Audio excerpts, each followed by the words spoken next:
Goeiemôre, Dok Matt wat praat.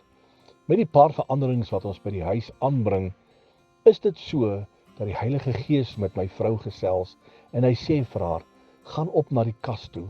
Sy maak die kas en die laai oop en daar's 'n goue armband wat sy geërf het van haar oorlede broer met baie sentiment daaraan. En skielik is daai bandjie weg.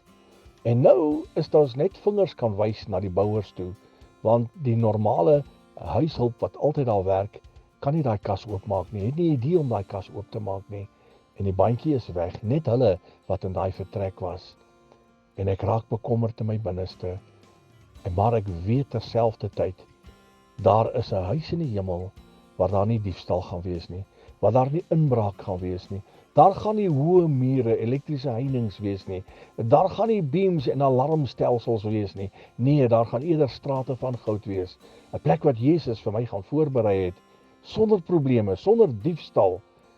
Halleluja, gaan dit nie wonderlik wees om te weet, dat jy gerus gaan wees, dat niks rondom jou weggedra gaan word nie.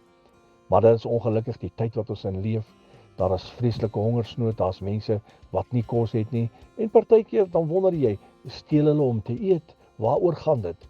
In die hemel gaan dit nie wees nie, want daar gaan oorvloed wees, by die koning van alle konings. Ek wil u bemoedig, moenie die ewigheid misloop nie, moenie die hemel misloop nie, maak seker, jou hart en jou lewe is reg, om Jesus tegemoet te gaan. Herlewingsgroete.